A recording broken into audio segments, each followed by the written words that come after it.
Good evening. On behalf of the League of Women Voters of Lake County, welcome to this evening's public forum on Lake County traffic issues. We have a distinguished panel with us this evening, and I will introduce them in a moment after reviewing the format for this evening's meeting. My name is Phyllis Albrecht, and I will be this evening's moderator. The format will be as follows. Each panelist, and they will present in alphabetical order, will have a maximum of 10 minutes to portray briefly his role in transportation use planning in Lake County and his perspective on the problems and solutions. Following their presentations, we will take questions from the floor. The questions can be directed to one or all panelists. Responses are limited to 90 seconds per panelist. At approximately 8:45 to 8:50, we will terminate the question period, and each panelist may make closing remarks for up to 2 minutes. I'd like now to introduce our panel. Beginning at my immediate left, we have Marty G. Buehler, who is the Director of Transportation for Lake County. He has headed the Lake County Division of Transportation for 14 years. The division is responsible to the Lake County Board for the operation of the 270-mile county highway system of arterial highways and 20 miles of bike paths. Next, Robert Krebs, who is the Regional Land Use Coordinator for the Openlands project, a regional not-for-profit organization that has been working to increase and enhance public open space in northeastern Illinois for the past 35 years. Before joining Openlands project in 1995 as policy coordinator, Mr. Krebs held several positions with local and regional conservation organizations, including Friends of the Chicago River and the Great Lakes Protection Fund.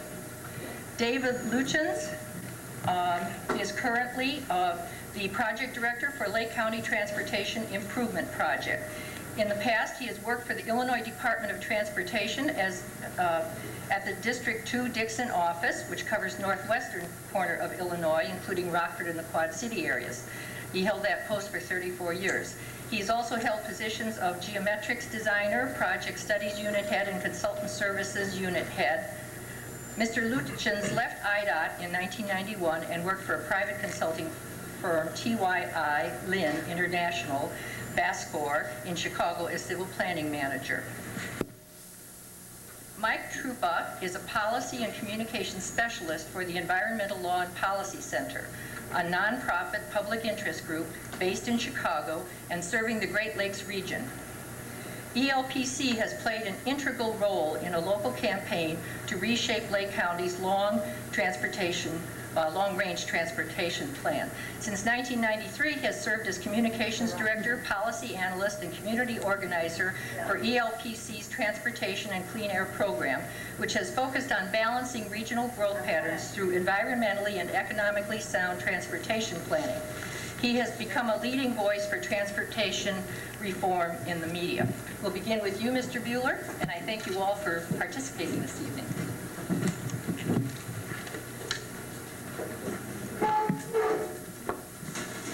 Good evening.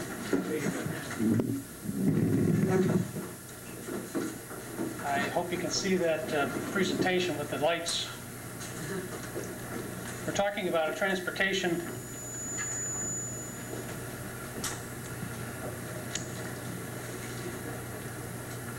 status update.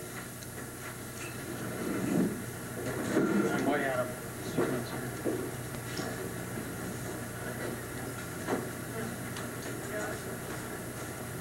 There we go.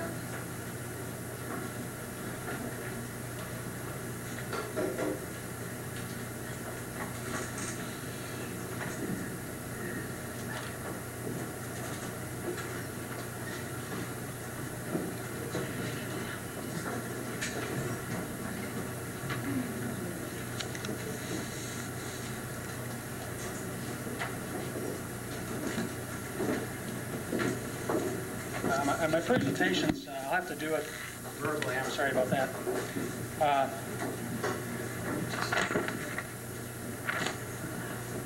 The status update for transportation is that we're currently in a state of stress for transportation, and it's a factor in the future quality of life for Lake County. What's the importance of this? Well, this topic is interrelated to other issues, and now is the time to address it. The current transportation system. It's a system under stress, and funding is short. Let's take a look at those three topics. First, a system. Transportation is provided by different agencies in a top-down format. The more regional agencies have more control of transportation than the more local agencies. So you have the state, the county, the RTA, the county, municipalities, and townships. We'll contrast that later. The system is under stress. If you take a look at the percentage of maintenance allocations, the dollars of budgets that are going to the systems, about half the county dollars are going to maintain the transportation system, just to maintain the system. If you look at another indicator of stress, the congestion levels, if you take a look at county roads and the miles of two-lane county roads that are backlogged or congested, you'll find that in 1990 that was 11 miles, and in 1996 it was up to 25 miles. That's a $56 million problem. We also know that funding is short. Lake County is not adequately funding its transportation system compared to collar counties. And I'm talking about the authority for the county to consider whether we want to have a local option gas tax. For future transportation systems, here are some 5 major topics to consider. The needs are driven by growth. It interacts with land use. We're going to give you some congestion warnings. It's a factor in the quality of life. And what are our current plans for the future? Let's take a quick look at those. Needs are driven by growth. For the year 2020, if you look at population and households and employment, they're all up in the neighborhood of 60 to 70%. 60 to 70% population. Let's talk about interaction with land use. And you look at the governments that control this part of the development process. Your local communities obviously have control. This is in Illinois, very high, very strong municipal governance state. So the 52 municipalities would be at the top of the list. Then the county, which only controls unincorporated area, about 10% of the building. Then townships, a few have plan commissions. Then the state has a little bit of regulatory authority. And finally the RTA doesn't have any. And development issues, you have on-site improvements that are concerned for the transportation system and off-site improvements. I think generally on-site improvements are being adequately handled. Off-site improvements, these are the impacts farther away from the development, a mile down the road, 2 miles down the road, the cumulative impact, those are not being taken care of. Congestion warnings. We have a document out here for distribution, for pickup, that has what's called a primer on congestion in it. And it just tries to give a little briefing to the complex relationship between land use and transportation, particularly between low density, remote land uses, and traffic congestion.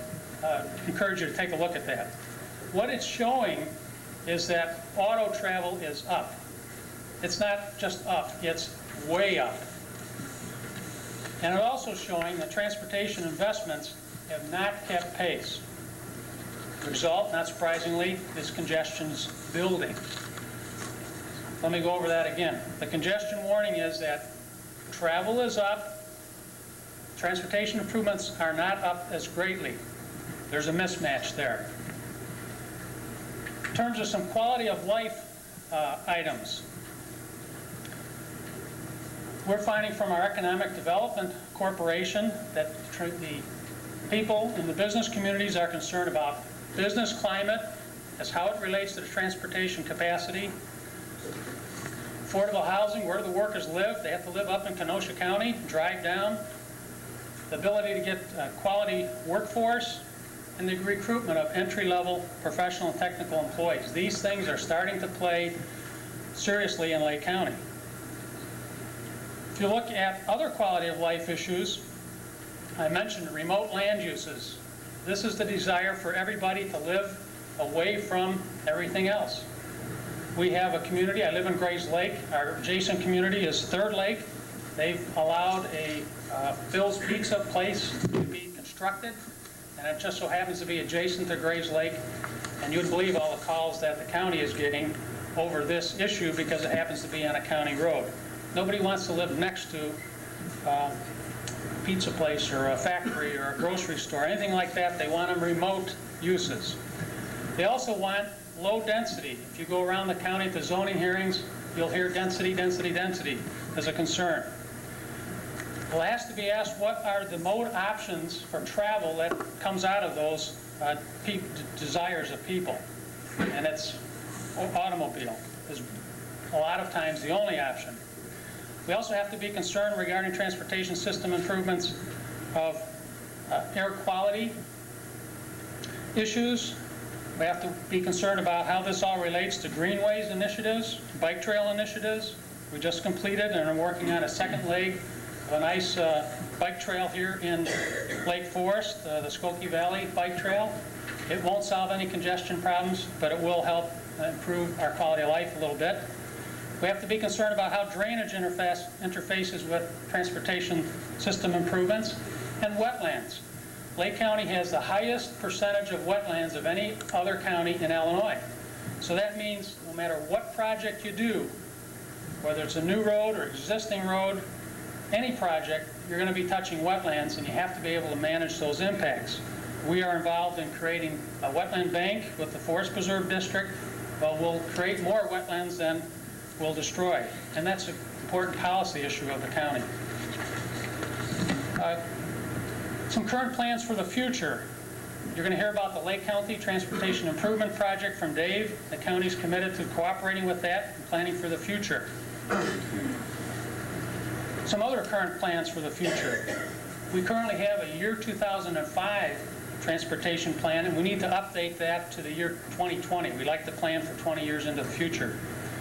We're still working on adequately financing our transportation system, so the issue of whether we want to consider a 4-cent user fee up here or not is still on the table. And impact fees. What should the developers pay towards these improvements? The General Assembly recently changed the law to require us to plan for that for 20 years instead of 10 years as it was. In summary, our transportation system is currently in a state of stress. Investment is lacking, and there are implications for this both on an economic level and an environmental level. Something that needs to be addressed. Thank you.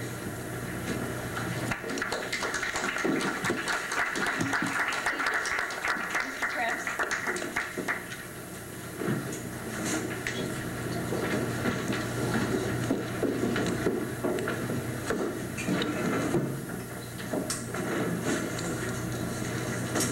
First slide, please.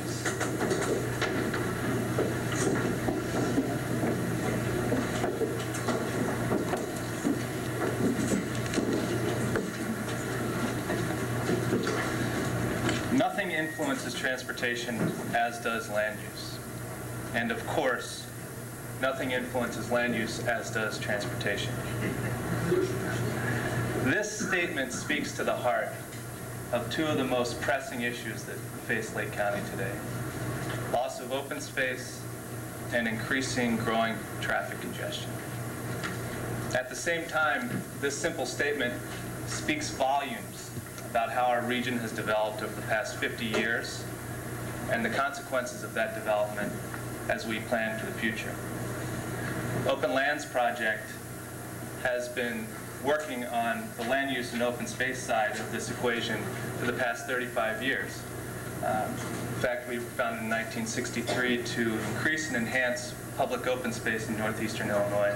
And some of the projects that we've worked on have been protection of the Medewan National Tallgrass Prairie, the former site of the Joliet Arsenal, protection of part of Fort Sheridan for the Lake County Forest Preserve District, the Illinois Prairie Path, and others. We also are very active in other regional planning initiatives, such as our Regional Greenways Plan, which was co-authored with the Northeastern Illinois Planning Commission. And finally, we have an urban greening department that works exclusively on urban open space issues in the city of Chicago, although as the region grows, it's beginning to move outward. Next slide. One of the most exciting projects that we're working on right now is the Solar Mapping Project, otherwise known as Strategic Open Lands at Risk. And this mapping project is loosely based on a similar project that was undertaken in the San Francisco Bay Area by the Greenbelt Alliance. And it comes out of the recognition that as much as we're working to protect open space, the region is growing and land is being consumed at such an alarming rate that we need to get a grip on what's happening and take a broader perspective and illustrate in a graphic way what this land use looks like. So 4 of the goals of the Solar Mapping Project are: first, to educate the public about regional land use patterns and their consequences; second, to identify significant natural resources at risk of development; and the third is related to the second, to focus land preservation strategies in areas where there's high risk for development, high pressure for development, and high natural resource value.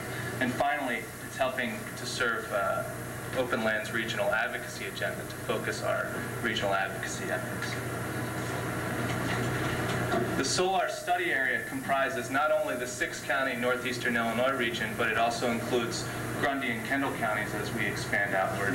It includes parts of southeastern Wisconsin, Kenosha and Walworth counties, and also Lake, Porter, and LaPorte counties in northwest Indiana.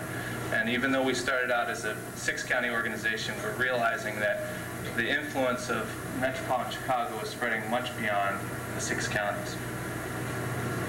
The process that we've worked through over the past year and a half has been a collaborative process with the Metro Chicago Information System Center. They've been our mapping consultant, and we've conducted 4 main objectives. First is data gathering. The second has been focus group outreach, and then mapping and analysis and advisory group review. The first 2 have fed into the mapping and analysis and advisory group review to advise the creation of 3 products that are coming out of the Solar Mapping Project. Next slide, please. These products are a historic growth map and report, an at-risk map and report, and an infill opportunities map and report. And the historic growth map and report has been released recently, about 3 or 4 weeks ago. It was titled Losing Ground, and what it has done is chronicled the consumption of the Chicago metropolitan area's land over the past century. It's taken a snapshot of developed land at the turn of the century, then at 1950, and then current land development as influenced by a variety of factors, very much including transportation. The second product is the at-risk mapping report, and what this product will do is it will illustrate the urbanized area of the region. It'll also show areas at risk of development in the next 10 years, and then other areas at moderate risk of development over the next 30 years. It will combine these risk areas with already preserved open space, and more importantly, significant natural resources that are not yet preserved that should be focused for acquisition. And finally, an infill opportunity map and report will focus our efforts on redeveloping parts of the city of Chicago and some of the satellite cities. Next slide. 3 of the highlights or lowlights of the Losing Ground report, as they may be. First, it illustrates that per capita land consumption is increasing at faster and faster rates. We see this every day. We all recognize the consequences. Second, it illustrates that modern transportation systems have promoted a formless and ever-expanding urban area. And finally, that uncoordinated rapid development has created a regional footprint that now spans 3 states. Now, this is a draft of the Solar Historic Growth Map that's part of the Losing Ground report. And you can see the area in red here is the developed footprint of the region at the turn of the century. By 1950, you see some growth here in pink, but mostly on established commuter lines. Then the dramatic picture is this orange yellow area, which shows the growth that happened between 1950 and 1996, at a large part due to increased mobility and transportation. Next slide, please. Consequences of this low density sprawl development. Well, one of the most obvious ones is increased traffic congestion. Others are population decline in mature communities, high demand for costly new infrastructure in these developing communities, isolation and concentration of poverty in areas that are left behind, a loss of sense of community, and the issue that's most close and dear to our heart is loss of open space and now farmland. Some of the other points that Losing Ground makes is that between 1980 and 1995, vehicle miles traveled increased by 50%, while the population grew only 6.4%. So more people are spending more time in cars and they're traveling greater distances. From 1950 to 1995, the regional population grew by 48%, but land development grew by an astounding 165%.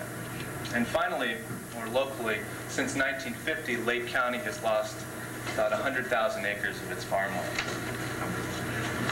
Now, there's good news and bad news about the challenges that face our growing region. Next slide, please.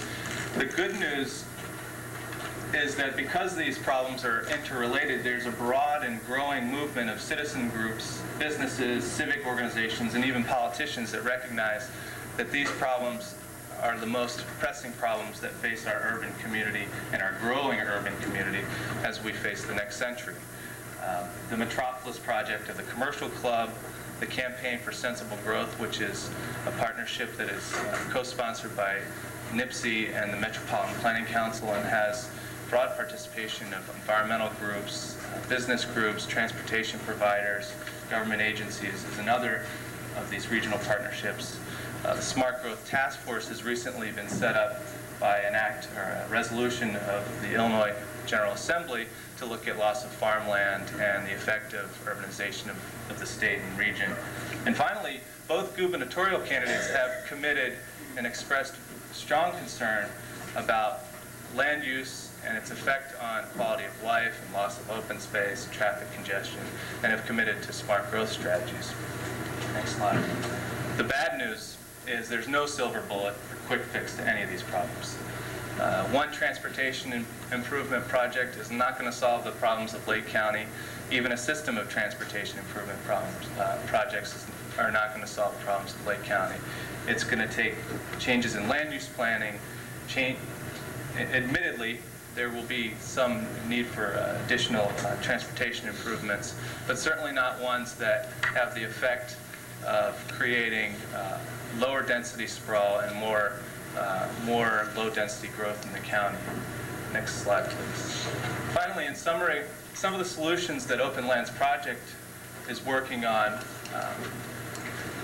more specifically around open space preservation, are an increased and aggressive commitment to open space acquisition and preservation. Second, new and improved strategies to protect the region's disappearing farmland. In our region, a lot of the open space that people identify with isn't really open space at all, but it's farmland, and this farmland is being gobbled up at alarming rates, and we really have no strategy for protecting any of it. When you look at other states throughout the country, Illinois ranks pretty low among states in terms of priority for protecting farmland. And finally, state and local leadership, especially local leadership and cooperation in smart growth strategies for land use, infrastructure maintenance, and improvement. Thank you.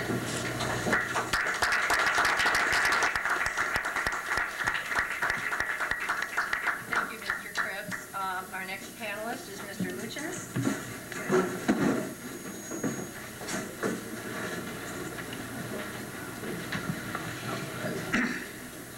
Good evening. was about 41 years and about 70 pounds ago that I started in this business. And over those years, I've seen a lot of changes. But one of the things that's been pretty constant throughout those years is the need for a lot of information, a lot of good information, in order to come up with the best solution for any particular problem. The Lake County Transportation Improvement Project is about gathering that information and developing a solution based on the information that's gathered. I've been on the job for about 6.5 weeks now, and I've been traveling around Lake County, getting acquainted with the area. I've experienced the stop and go of Lake County traffic. That's the title of your program tonight. And that, of course, is the problem that we are seeking the solution to. Transportation projects are publicly funded, and they start by an inclusion in a regional plan. In Northeast Illinois, that regional plan is developed by input of planning efforts of several agencies that represent all levels of government and modes of transportation also. The result is the 2020 regional plan. From the regional plan, each agency, such as IDOT, Lake County Division of Highways, Metro, and so forth, develop their own plans. And then individual projects are developed from the agency plan. The point is that any individual plan that's included as part of this transportation system is just that, part of a system. None of them are standalone. They all have to work in concert with each other. Accommodation of the skyrocketing growth of population and employment drawn to the county presents a challenge to all providers of public service, including transportation. This is one of the challenges that's confronting the project. The most evident example of the transportation challenges is the traffic congestion. In the same period, the population in Lake County has greatly increased. Highway capacity has only been expanded very modestly. There are many viewpoints on how traffic could move better. Your viewpoints, as well as all those other motorists stuck in the traffic, form the many ideas about the solution to the transportation problems. This is another challenge to the project. The Lake County Transportation's project role is to be a collector of those ideas and to apply them to the development of a solution. Let's take a look at some of those challenges in a little more detail. Look at the population growth.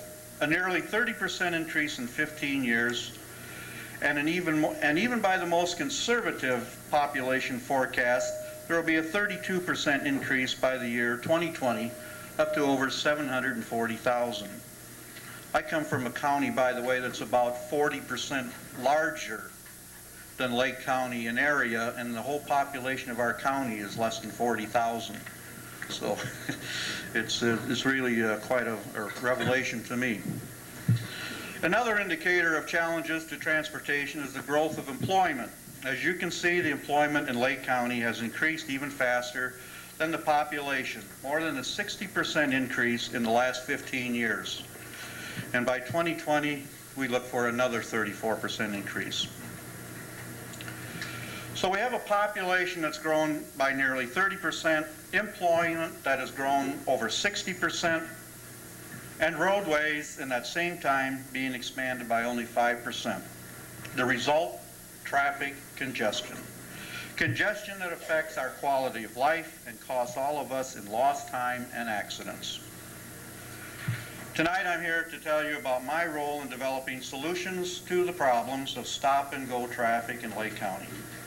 My role is defined by the objectives of the Lake County Transportation Improvement Project. First and foremost, our objective is to establish a dialogue with all the persons who have an interest in Lake County transportation. This is a theme you'll hear me repeat over and over again because it's the key to the success of this project. Secondly, the project will identify transportation needs and develop alternatives to address these needs. Identification of the needs will include the public involvement process, There will be several alternatives to look at, but they will all involve multiple improvements and include roadway and transit components.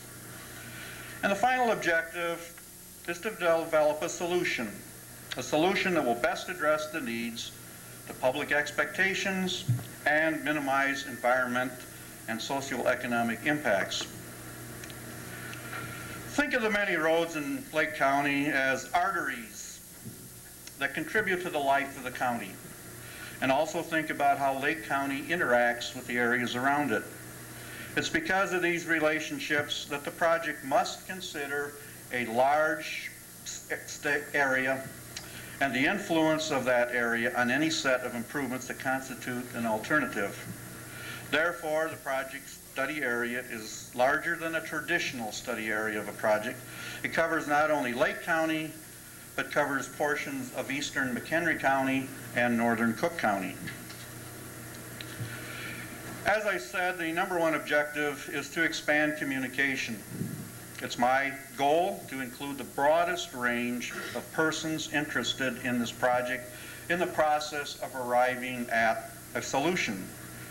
There's 3 levels of communication: the general public and interested groups such as we have here this evening. It's important to the project that we provide information to the general public and interested groups, but it's equally important that we have an exchange of ideas at these forums. And that's why I'm looking forward to the question and answer period. As we need to be, and we also need to be in touch with the government agencies at the county and local levels, as well as the regulatory agencies. We also want to establish communications with your elected officials. There's several ways that the general public can communicate with the project. For all of you surfers, there's the internet. There's a lot of information there and a way to communicate with us. It's www.lakecountytip.com.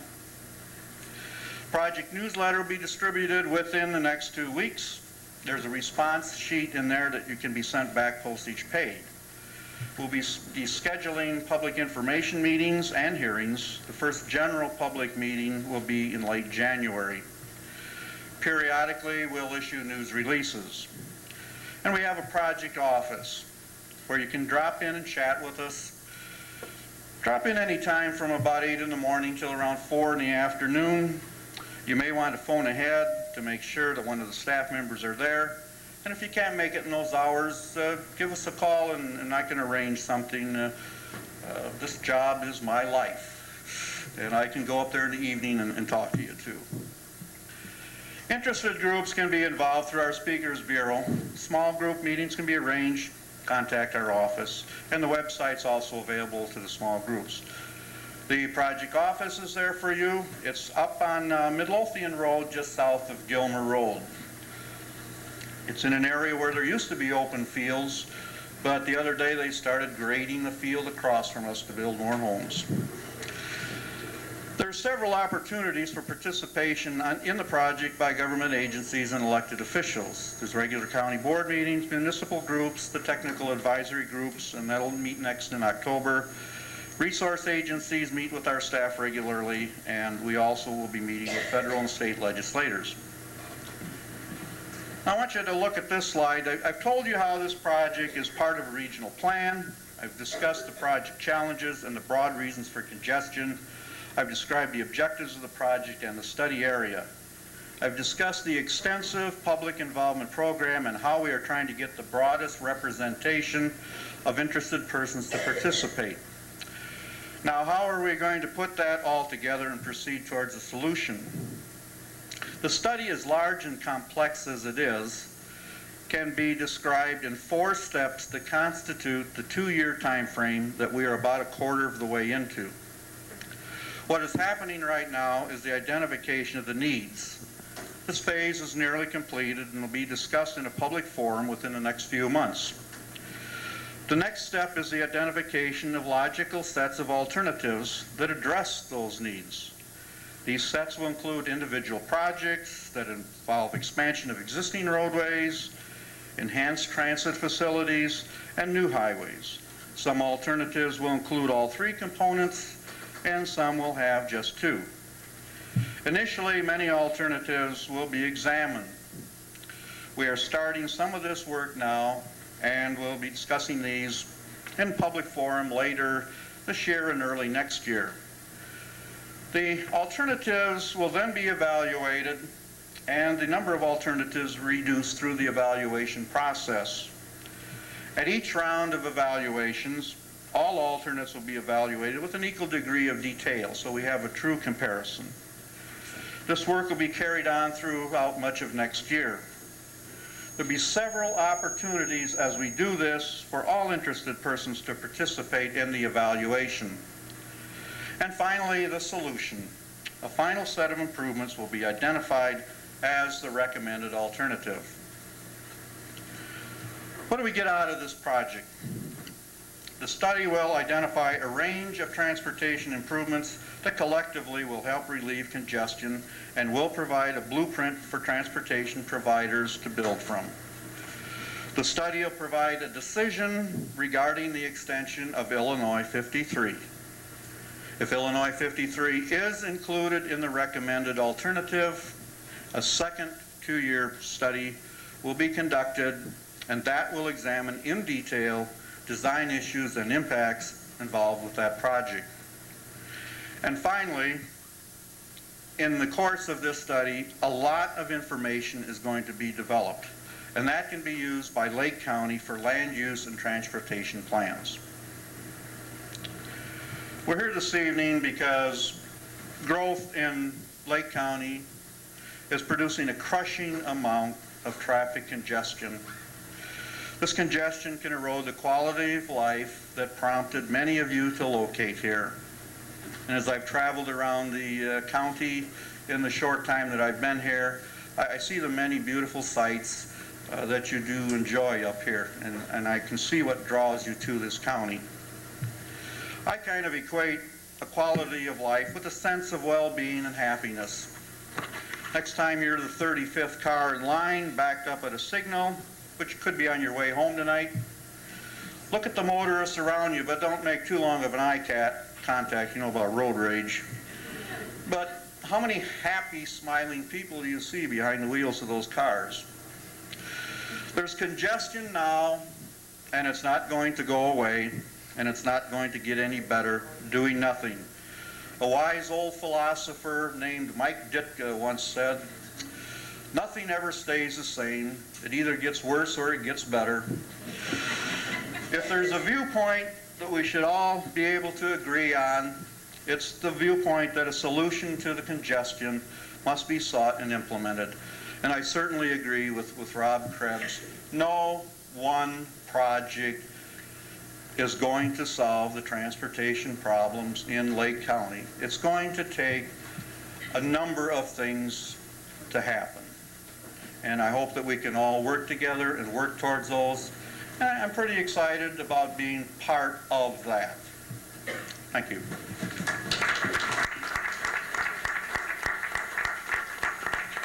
you, Mr. Lutyens. Our last panelist is Mr. Truppa.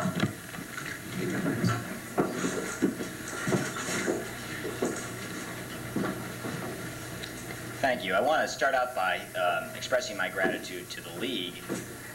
This is actually the first time in 5 years that the organization of groups that I work with has had a chance to air our views on an equal footing with our counterparts at the Toll Authority and IDOT. And this is a real watershed, and I hope it harkens better for the future. And there's a lot that we do agree on, absolutely.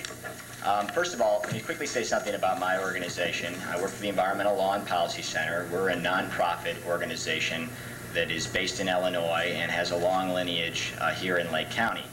I'm also representing an alliance of Lake County organizations called Citizens Organized for Sound Transportation, and we have jointly been working on studying Lake County's transportation issues for the better part of the 1990s.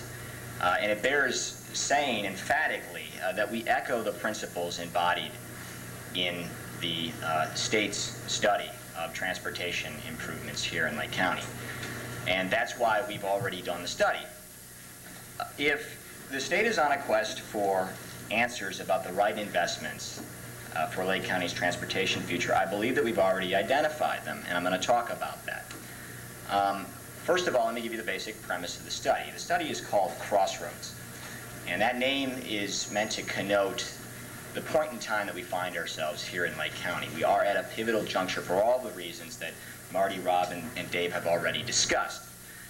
The groups that cost represents come from a variety of different perspectives, some of them environmental, some of them good government, some of them supporting just standards of good fiscal prudence, but they're all united in a belief that the decision that this county makes about its transportation future will leave a dramatic and indelible imprint on the character, the quality, and the physical shape of life in Lake County for the next generation.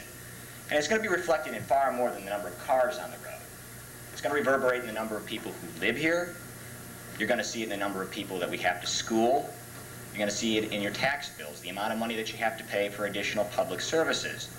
You're going to see it in the amount of open space that we have to sacrifice for increasing development and growth. These are the challenges, and it's important to view the quest for answers about Lake County's transportation future as more than just answers to how we're going to get around, but answers about where the county's going and what it's going to look like when we get there. I think we can all agree, though, if we're looking for answers, it sounds like we can all agree on what the fundamental question is. How does this county combat rising traffic congestion and at the same time curtail the uncontrolled development that has caused traffic congestion to accelerate so dramatically in recent years? And these two aspirations, curing traffic congestion or at least containing it, and minimizing the encroachment of development, are the two consistently ranked as the two most resonant, important aspirations and desires that people in this county, residents of this county, have expressed year in and year out. So my organization and COST set about trying to answer those questions with the first ever comprehensive review of transportation investments here in Lake County. That's Crossroads. And we joined ranks with the University of Illinois Chicago and a transportation consulting firm to develop a methodology by which we can predict travel demand here in Lake County over the next generation. Specifically, we're looking towards the year 2020. Now, there's two major factors or two major components in trying to assess what future traffic volumes would be like. One is what our assumptions are about what the future transportation network here in the county will look like. And second, what our assumptions are about the growth levels. How many people will be working here? How many people, more importantly, will be living here on a day-to-day basis that will need to get around, because those are the contributors to the daily traffic volumes that this transportation network will have to handle. Our assumptions about the transportation network in the future and about the amount of people who will be living here and consequently the travel demand are the same as the state's. We assumed that in 2020, the transportation network here in Lake County would be consistent with the long-range transportation plan that the state has adopted for Lake County.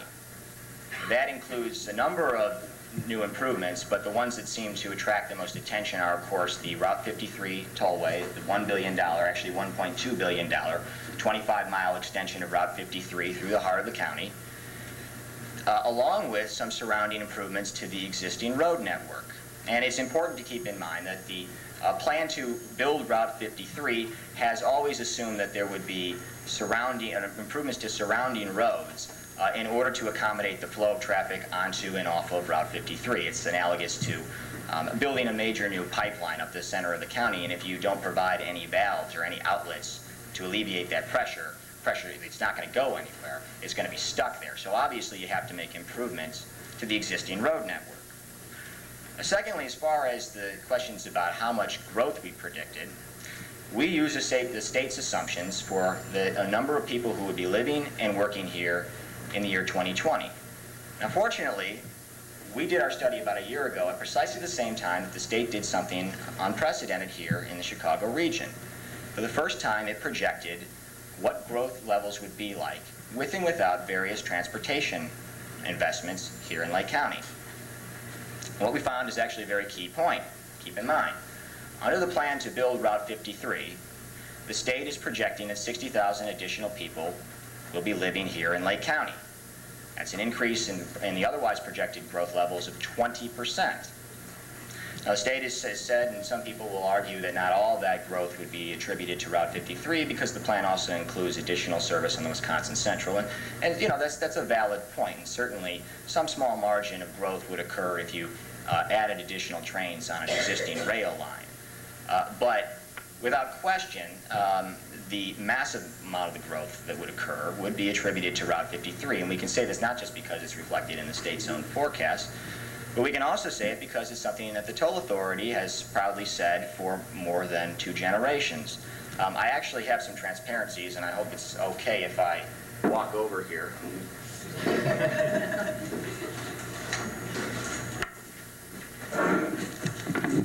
think if you'll take this mic. Okay, sure.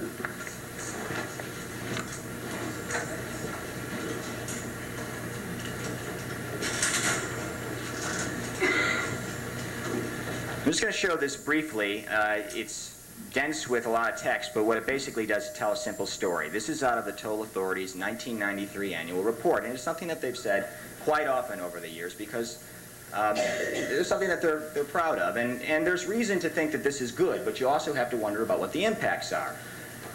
If I can get it into focus. Thanks. This is a contrast of what happened at the inception of the tollway system, or a comparison of what life was like, say, in DuPage County, if you look at the second line down, at the inception of the tollway system, and what life is like now. Then, when the tollway opened, the DuPage County was a farming community with a population of less than 300,000. Now, DuPage County has become a thriving research and development corridor, home of 29,000 businesses, 450,000 jobs, and more than 800,000 people.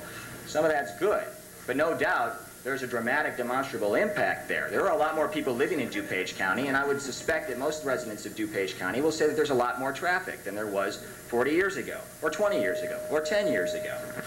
So this is something that really there's no dispute about. And what we really have to now consider is, now that we know what the future holds if we build the Route 53 tollway, we have to analyze what the impacts are.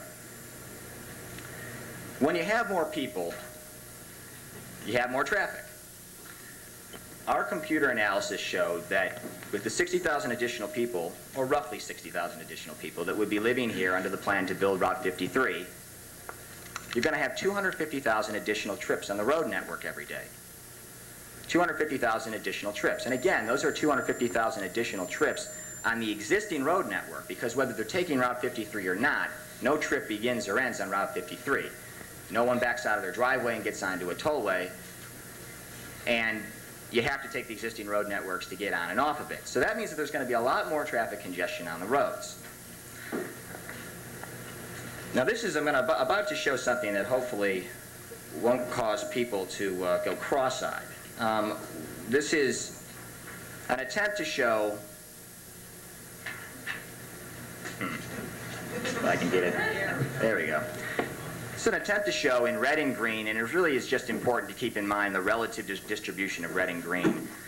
This is the existing road network, and this is the projections for what things will look like in 2020. And as my fellow panelists have told you, things are going to get worse. There's going to be more traffic congestion. This is the plan without Route 53, and you see that red symbolizes growing traffic congestion. There's going to be more on many roads, and the green shows where there's going to be some traffic relief. What's important, again, is to keep in mind the distribution of red and green. This map reflects the installation of Route 53. And as you can see, there's not a heck of a lot less red. In fact, there's more. And there's no more green. This is what $1 billion will get us. And this is why the conclusion of the Crossroads study is pretty simple. Sorry.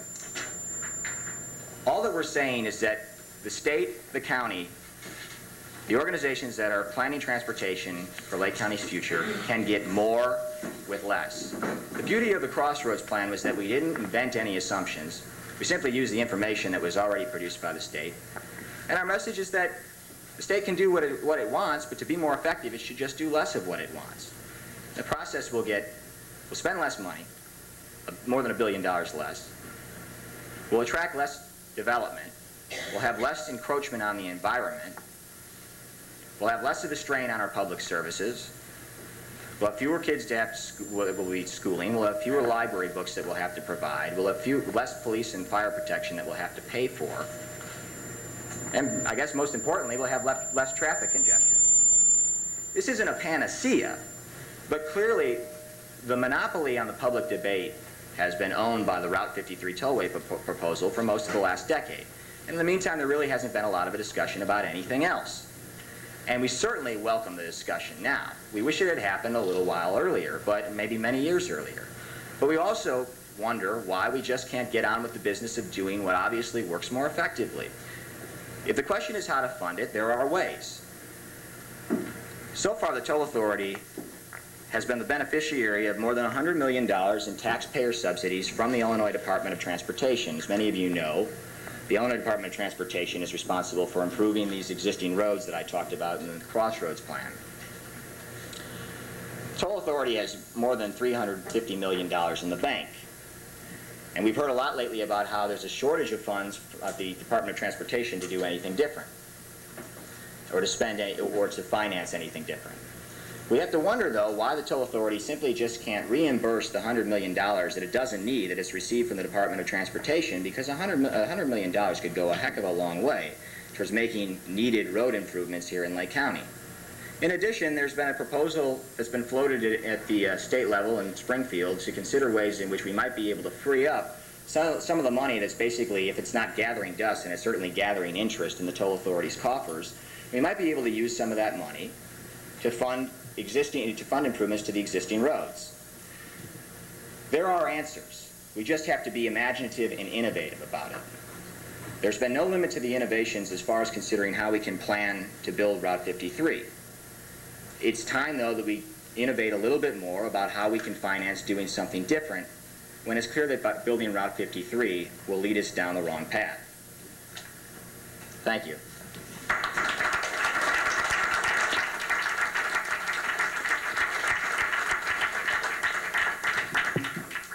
I'd like to thank all of our panelists for their excellent and informative presentations. And we now have the opportunity for questions from individuals in our audience. If you wish to direct a question to either one or all members of the panel, please raise your hand so that I may call on you, and one of our ushers will direct you to a microphone. Please state your question briefly and succinctly so that we can make maximum use of the time available for questions and answers. And toward this same goal, the panelists have been asked to limit their responses to 90 seconds. So I will entertain questions, and do I have an usher who's going to help me with the microphone here?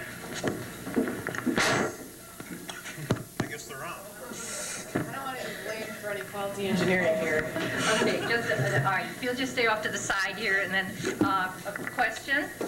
Yes, right there. I'm going to come on over with the, yeah. It might be useful if you would, I'm not so important that you express your name, but if you'd be interested in indicating the community that you're from, it might be helpful.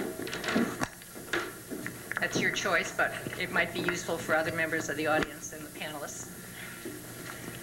My name is Amy Parker. I represent State Representative Lauren Beth Gash from the 60th District. I live in Deerfield. I don't live close to 53, but I am interested in the way this debate has shaped up over time, and Mike alluded to the fact that a lot of the debate has been controlled for a long time by state transportation officials who mainly build roads. And What is your question? I do have a question for one of our panelists, David Lutyens, correct? It's not really clear to me who funds the transportation project that you're working on, and who pays your salary, and what is the nature of that project? Could you clarify that for us, please? Sure. The Lake County Transportation Improvement Project, all of the contracts with the consulting firms that are involved, with myself, are administered by the Illinois Toll Highway Authority. The Illinois Department of Transportation will provide a 50% reimbursement, and so it's basically funded 50-50 by the tollway and IDOT. Okay, thank you. Another question? Yes.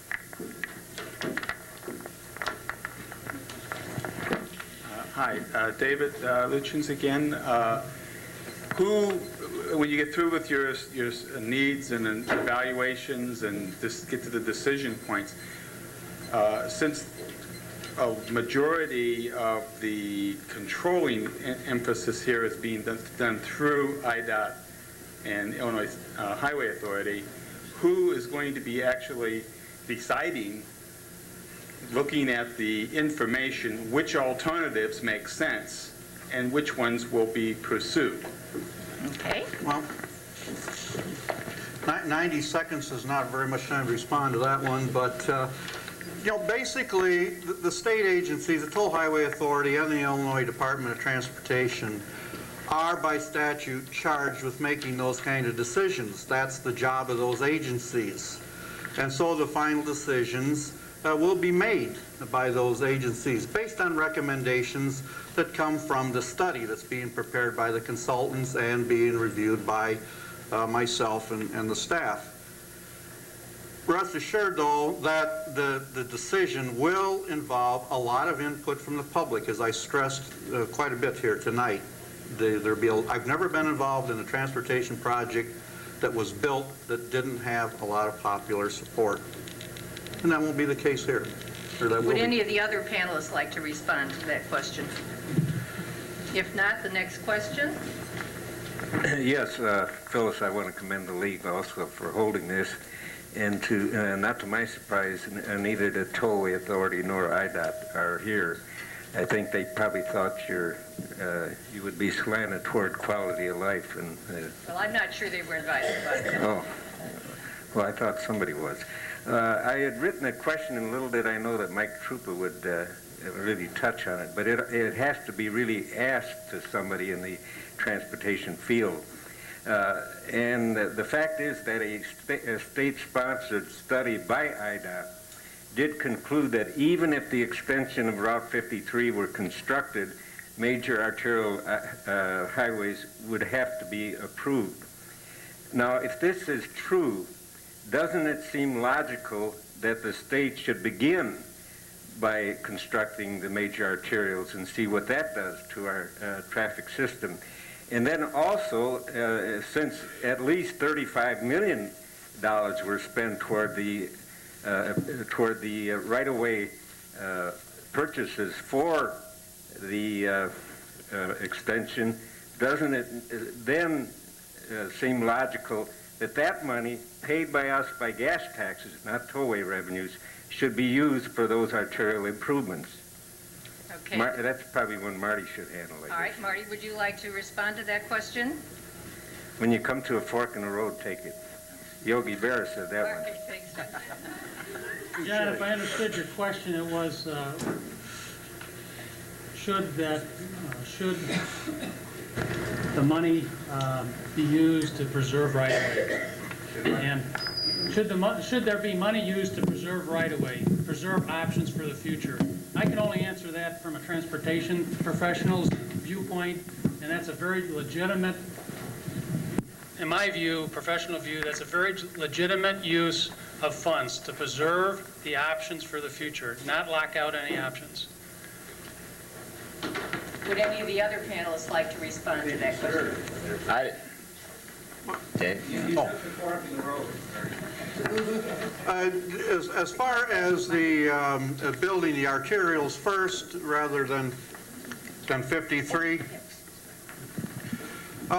as a matter of fact, there probably will be several arterial improvements built before 53, if indeed it is ultimately decided that 53 should be built. At this point, that's still something that we're looking at.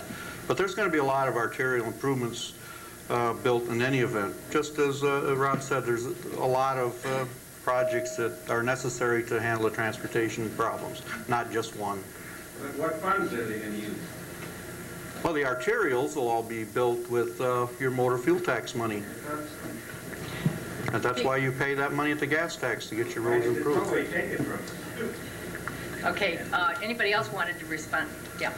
Yeah, just to amplify what actually John just said, I think it is important to keep in mind that, since literally the 1960s, IDOT has been banking land and reserving it to build Route 53. Now, if Route 53 is a bad idea now, it was certainly a bad idea in 1960, but that's almost beside the point. The point really is, if we can show that kind of commitment to building the Route 53 tollway, and we now know the Route 53 tollway is going to make the problem worse, then certainly we can show that kind of commitment to making improvements to the existing road network. And there really is no reason, especially since it is the Department of Transportation, the very agency that would have to make improvements to the existing road network, that is instead banking land for the toll authority, which certainly doesn't need the financial help, as everyone here who's ever taken a tollway knows. Okay, anyone else wish to respond? Well, just briefly, I'd like to, point out that I think we've all recognized that we are at a crossroads here, and the time to act is now. And whether spending money to preserve right-of-way while there are pressing transportation needs and other needs in the county, whether or not that's wise use of funds, I don't think so. Okay. Yes, in the back. Can you wait a second for the microphone? Oh, I'm sorry. Okay. The mic's over here. I'll call on you next. I'm sorry about that. Yes. Hi, my name is Bob Holler, and I happen to live next to the tollway. And I don't want to pick on anybody, so I'm going to direct a question to the panel, even though it's a little slanted. It's my understanding, it's a little bit before my time, believe it or not, but when the Tollway Authority was formed, that it was generally considered to be a temporary organization, that it was going to pay off the bonds that were taken out to build the authority. Then the tollways were going to become freeways, and there was not going to be a toll authority anymore. And my question is, I guess, if that's the case, when might we expect that to happen? And the second part of that question is the Tollway Authority really in a good position to make an objective judgment with regards to expansion if it seems their very existence and jobs are dependent upon ongoing projects? Okay. To all of you, Mr. Truppa? To the first part of the question, however long you'd have to wait for the tollway to keep its promise to at least reduce, if not alleviate or eliminate tolls on existing roads, you'll have to wait a lot longer if it succeeds in its bid to extend Route 53 as well as 355 through Will County. One of the things I didn't have a chance to mention, and it's an untold story, unfortunately, is the financial ramifications of building Route 53. The road costs $1.2 billion to build. Problem is that the ridership levels on the road won't be high enough to meet the financing costs. That's $1.2 billion that the toll authority is going to have to borrow. Over time, that's a lot of debt. The Route 53 tollway is projected to lose $55 million a year, each year over the first 25 years of its operation. That's money coming out of the pockets of people using the existing tollway system, and it further delays the day, maybe into perpetuity, if the tollway ever keeps its promise. Any of the other panel? The second part of the question I just wanted to answer was, our only concern about the objectivity of the state study is that, again, the toll authority does one thing, it builds tollways. Secondly, the heads of the two agencies that are funding this project, Ralph Winter of the Toll Authority and Kirk Brown of the Illinois State Department of Transportation, have already publicly professed their support for the project. They professed their support for the extension of Route 53, even though they're spending $7 million to purportedly answer whether Route 53 is even needed. That's troubling on a number of levels, but it goes to the heart of whether this study can be credible or not. Maybe it can be, but I also wonder whether our state officials should be jumping to conclusions like that before they even have any evidence in front of them. Mr. Lutyens, did you want to respond to that question? Well, number one, I'm here tonight as a spokesman for the Lake County Transportation Improvement Project. I'm not here as a spokesman for either the Toll Highway Authority or the Illinois Department of Transportation. I'm an independent, and I don't really work for either one of the agencies. But, you know, the toll we're picking a lot on the Toll Highway Authority here. But, and the study itself. But the people that are involved in the study are very open-minded about this. We're all pretty hardworking and dedicated people. We're not ogres out trying to destroy Lake County or anything like that. We're making an honest, open-minded study to come up with a solution. And the heads of the departments have professed support for Illinois 53. But in order for that to actually happen, it is going to have to be supported by a study. And that's what we're in the process of doing right now. And there's been other studies, but this is kind of an update of those, and we're taking it further. We're using the current state-of-the-art information and proceeding from there. Thank you. Mr. Krebs? I'd just like to respond to that, and you may be very well-minded, but we can't look beyond the fact that the approach is a transportation approach, it's an engineering approach, and the problem is much broader than transportation and engineering. It's a land use problem, it's a regional problem, it's a statewide problem, and it may not be up to your boss or your job in particular, but what we're dealing with here is a much broader issue, and we need more state leadership on a variety of levels to answer the problems that face Lake County and our region. Mr. Buehler? And I agree that there's a lot of issues involved, and now's the time, as I mentioned earlier, now's the time to address those issues, discuss them. There's always pros and cons with everything, and there's pros and cons with doing nothing, and very serious pros and cons with doing nothing in terms of people's quality of life. We're going to have a lot more people living in this county in the next 20 years, and we have to plan for that and discuss all the issues involved in what's going to happen when all those people show up there. Thank you. Okay, now someone that I tried to call on earlier, would you raise your hand again? Somebody back in this corner. Her question's been answered.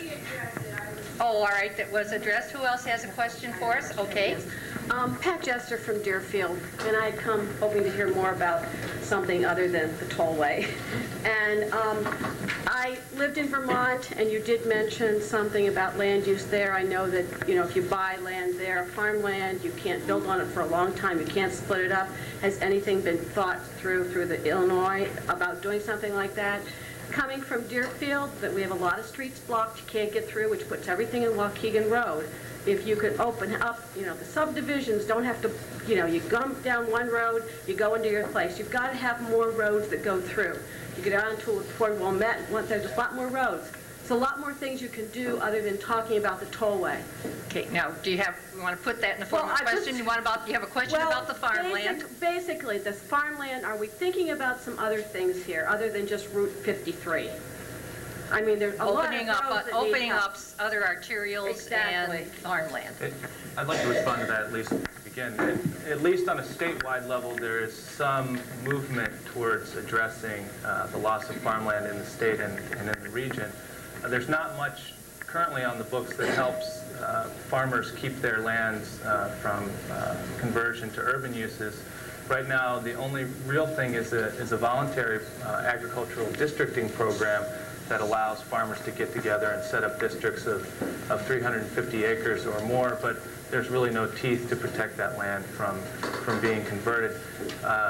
One of the things that may need to be looked at seriously is the purchase of agricultural conservation easements programs and a broad array of open space acquisition programs, not only focused on farmland, but on parks and recreation. Yeah. Mr. Buehler, you were last time. We'll let you move up a little bit in the line. I work for Lake County government, which is also Lake County Forest Preserve District government, and I understand that you'll be able to vote in April on preserving open space land, if you want to tax yourself to do that. I voted for every one of them so far, and I intend to vote for that one. I think it's important. Mr. Truppa? Yeah, I think the one good thing about this is that we don't have to talk about Route 53 so much anymore if we actually are sincere about studying other alternatives. And I think the only problem has traditionally been that the debate has pretty much been monopolized by whether to build Route 53 or not, as opposed to looking at the wide range of other alternatives at our disposal. And some of those alternatives do include not just transportation improvements, but land use policies, as you mentioned and as Rob talked about. I think it's very important that we consider how different land use scenarios affect transportation, and as Kirk Brown noted in the slide that Rob showed, I mean, that has a dramatic influence on how transportation investments work. No one is saying do nothing. That's the one thing that we can certainly all agree on, if nothing else. No one is saying do nothing. What we are saying, and we're saying emphatically, is let's look at everything we can do. Let's find the right thing, the thing that works. Let's no longer let's stop harping on Route 53, A, before we even know whether it works, and B, now that we know that it doesn't work, let's start looking at something different. Mr. Lutyens? Well, I agree with just about everything that Mike said, other than we don't know yet if 53 isn't going to work. That's part of what we're looking at. They have one traffic model. Their traffic models, I'm not going to get into a big debate about traffic models. Frankly, I'm not an expert on traffic models. But there's a lot of input that goes into them. And there's traffic models and there's traffic models. There's some others. We're using a different system that we're looking at it. But eventually, we're going to get to the point where we'd probably like to take the ELPC's model and apply it to our alternatives, and let's see what happens. Okay, the microphone is here, and if you'll pay attention to the other two hands that are up and get to the next, we'll call on this question first. We'll get to all of you. We've got plenty of time. My question is for any of the panelists who would care to answer. What kinds of reasons could you give me as to why Lake Forest or Waukegan or any other Lake Michigan shore community would want 53? Mr. Buehler, we'll start with you. I'll answer it this way. I think what those communities need to look at is what happens if you don't have 53. The transportation system doesn't operate as little small entities. It operates as a system. So as congestion builds in one area, people use some other road. You're always trying to find the quickest and easiest and shortest way for yourself to get where you want to go. So those communities have to look at, and that's what the purpose of the models is that Dave mentioned, is that it will do this analysis, is what is the impact, if there isn't, on existing roads. What we hear in a lot of places now is traffic is using shortcuts through communities, that the communities don't want the traffic there. And why is that occurring? That's the question. Is it going to continue to occur in the future as more and more people cause more and more traffic, or will they go some other way? So that's the question that needs to be answered.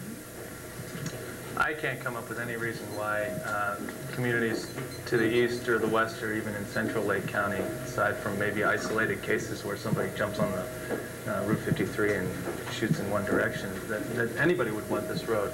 It's been noted that Route 53 will cause more traffic congestion in Lake County and increase development in the county. And in a county where open space is shrinking, I don't see how anybody can be in favor of that. Mr. Lutyens? Well, we're kind of talking here like Illinois 53 is already part of the solution, and as I said before, I don't know that it's part of the solution yet. Some people have indicated that it is. As I said, there's many points of view, and that's one of the things that we're looking at. But let's, for example, let's just say for a minute that 53 is built. What would be the advantage of it? One of the things, and it's what Marty kind of touched on too, it's kind of like when you build a rocket ship or something, you have a lot of redundancy in your systems because you don't want to be forced into using one particular route, and so you try to offer some alternatives to people to use. And so this would be, for say people using the tri-state, it would be another option for them. That's one view that you could use. But as I say, this is not, it's something that we're still looking at, so I'm not going to try to debate the advantages and disadvantages of Illinois 53. It's premature for me to do that. If we get to the point where the recommended alternative does include that, then that will only be done if there's, like I say, widespread support for it, and there's a lot of facts and figures to back it up. Then I'll be glad to debate that issue, but at this point it's premature. Okay. I don't think it's premature at all. I think that there's ample information at our disposal as to why communities along the North Shore, Lake Forest, Lake Bluff, so forth, would actually have a reason not to support 53. I do agree with Rob that there's not a reason, that there's no reason why they should support it. There is a reason why they shouldn't. Our study shows that traffic volumes on most of the major north-south arterials in this area, 41, 94, and some of the others would actually increase if 53 is built, and this is because of two things, really. A, the amount of additional population that 53 attracts to the county as a whole. B, the way it redistributes trips. The development that 53 is projected to bring would occur mainly in the midsection of the county. That creates a lot more places for people on the North Shore to have to go. We're talking about employment as well as residences and shopping. So it's going to cause increasing traffic levels on the North Shore as a function of the increased population growth. I don't think that there's really any dispute about that, and I don't know why it's not just simply possible to accept that premise rather than spending another $7 million to come to the same conclusion in 2 years. And I do want to point out, I put these on the table outside. This is a brochure that summarizes our study. I would encourage everyone to take a copy of it as they leave. I also have additional copies up here. It's very easy to read, and I'd be very grateful if you took one. And please ask me if we've run out there. Okay.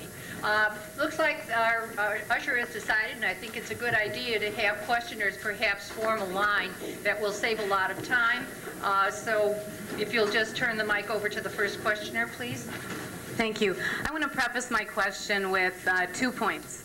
First, this month, the Illinois Environmental Council came out with some figures that are the federal government's that say that the Chicago area exceeds safe air standards every 6 days. Or it might even be 4 days. And the second part of my point is that also World Watch Institute puts out a magazine, a monthly magazine, and this month they are talking about livable cities. And the livable cities that they cite are Portland, Oregon, and then there's a city in Brazil. And the reason that they're so livable is because they have a transit system that's formed like a wheel around the city, and it's connected on all parts, going all the way around the city. Since we are an old train area, and we have all of these train lines, and we do have all these air problems, I'm wondering what is being done in the area of trying to make the Chicago safer for our kids, and for all the older people that have a hard time breathing in our air. Thank you. Okay.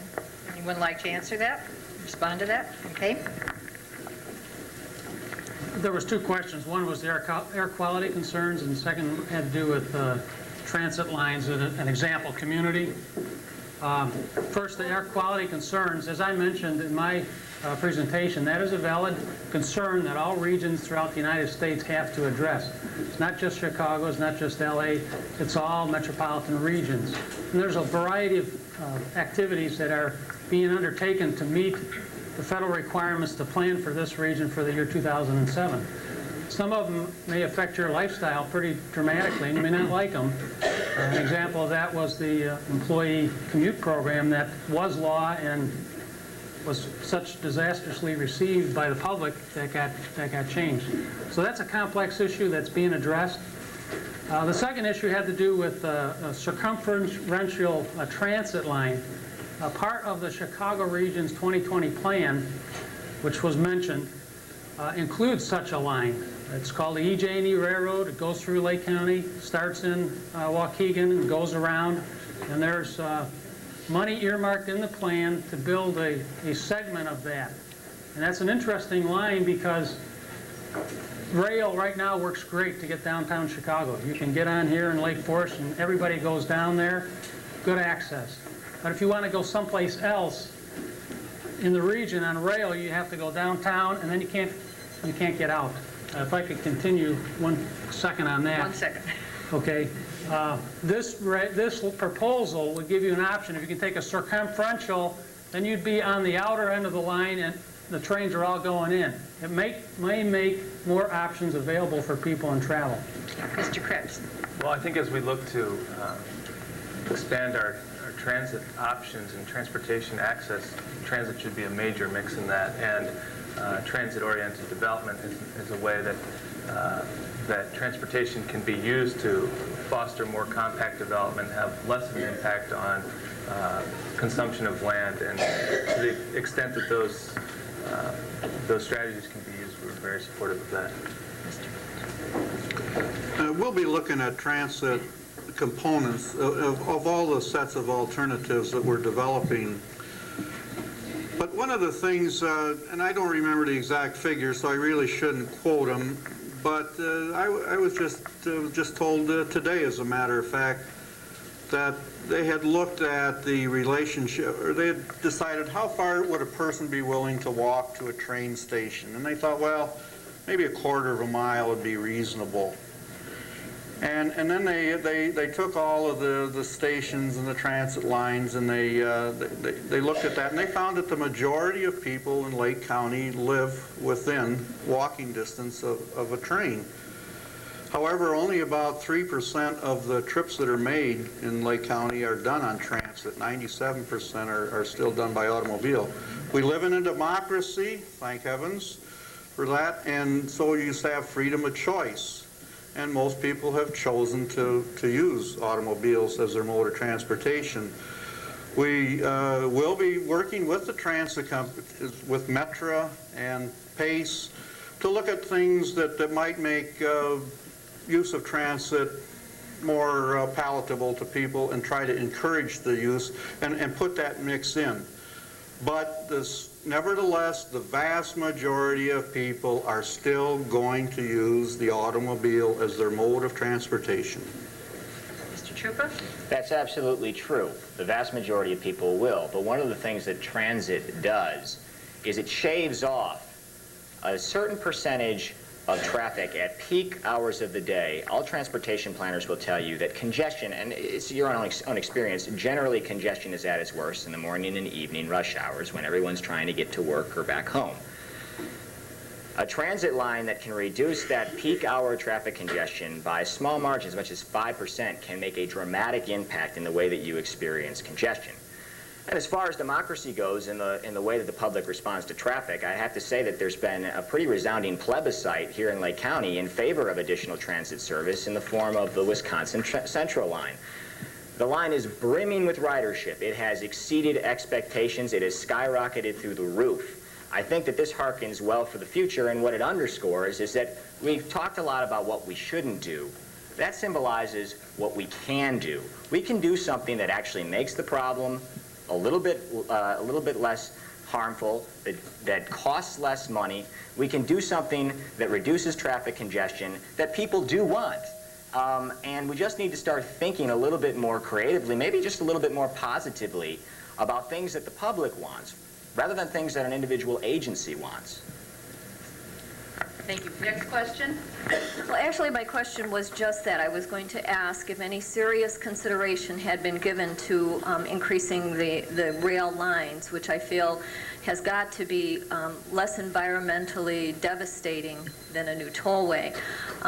It seems that... I'm sorry, question. All right.